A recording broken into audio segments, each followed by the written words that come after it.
Hello, I'm here on Church Street on this windy, cold, now it was warm before, Thursday afternoon. It's still a busy day. I've been leafleting once again in Wavertree, getting a good response. Got some quite considerable amounts of leaflets out today. I'm quite happy with that. You see, the election is going to be, it's a week today, right?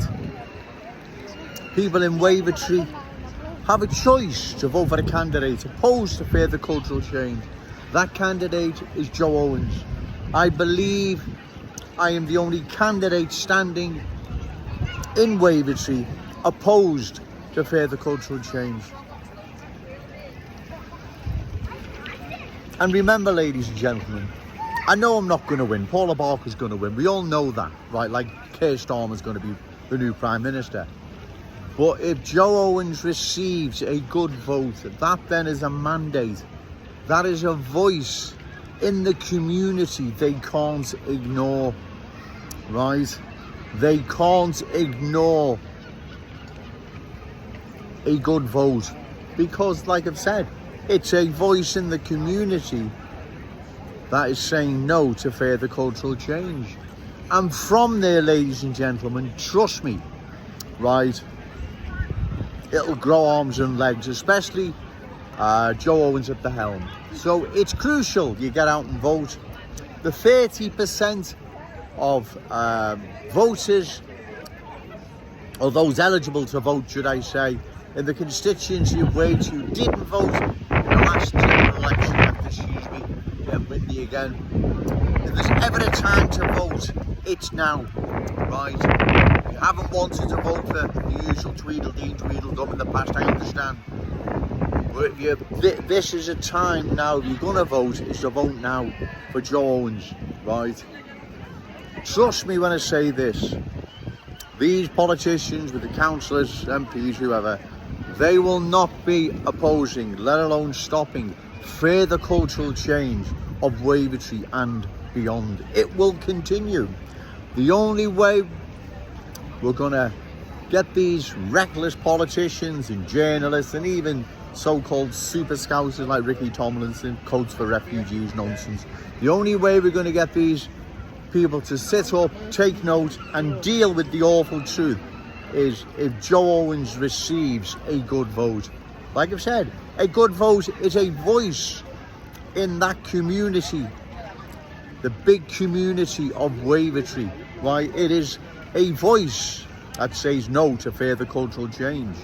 And from there, like I've said, with Joe Owens at the helm, this voice will grow arms and legs. Then we can get ready then for the forthcoming council elections. When are they now? Maybe 2 years from now or so. I'm not quite sure, right? And we can get ready then. I'll be standing somewhere in Wavertree, I'm not quite sure yet. And we can build on the success of Joe Owens getting a good vote in the general election next Thursday. And then from there, the next general election, when that may be. This isn't going to be done overnight, I understand. But we have to start somewhere, because if we don't, we will indeed lose our city. Cultural change poses a long-term threat to our unique Scouse character, traditions and cultural identity. We have seen other major towns and cities who have lost that uniqueness. They've lost their character. Cultural change has swept across their communities, changing them forever. London, look what's happened to London, right? No more Cockney sparrows fly over London, and we all know why, right? Anyone that says otherwise is, I don't know what planet he must be living on, or I don't know, they mustn't get out much or watch the telly or do anything. It's obvious what has happened to London, and that transformation is now beginning to take shape and sink its roots here in our glorious city. Yes, got a long way to go before we're anything like London, but trust me, if we don't oppose further cultural change, in 10 years' time, our city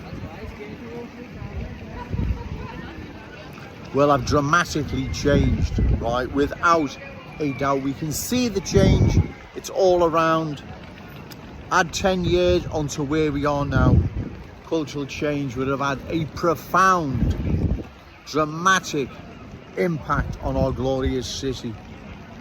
Therefore, we have to oppose it now. We have to oppose further cultural change. Yes, okay, it's not going to be done overnight, I understand.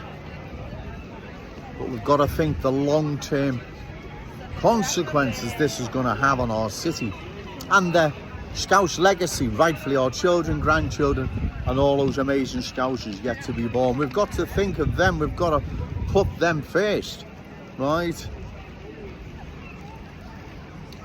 I know this may seem an uphill battle, right? All I ask of you is to vote. That's all you need to do, is to make your way to your nearest polling station and vote for Joe Owens. I'll come down Church Street, I'll do all the hard work, I'll put the leaflets out, I'll do the videos, I'll stand in elections. All I ask of you is to vote. And like I've said, the 30% of voters in the constituency of Wavertree who didn't vote in the last general election, if ever there is a time to vote, it's now. Vote for Joe Owens, right? I am the only person opposing cultural change in the whole of our city, not just in the constituency of Wavertree, where I'll be standing challenging Paula Barker. She's the sitting MP. She's a cultural changer. She believes in further cultural change. Right, so you know you can put your money on Joe Owens, because I won't let you down. Right, cultural change is real and present, and it is changing our city. It's already changed large parts of Kensington and Fairfield, Smithdown Road, Lawrence Road, Prescott Road, West Derby Road, County Road, Breck Road. We have watched this now, cultural change these Scouse communities. It's not something Joe Owens is making up, it's real and present. Bear with us, ladies and gentlemen, it's getting really busy. So a week today, you have a choice to go and vote for a candidate opposed to further cultural change. I believe I am that candidate, Joe Owens. I would be honoured if the good people of Wavertree would give me their vote. But at the end of the day, ladies and gentlemen, it's up to you. But remember, no to cultural change, yes to Scouse pride. Shout it out loud, Scouse and proud. Okay, thank you.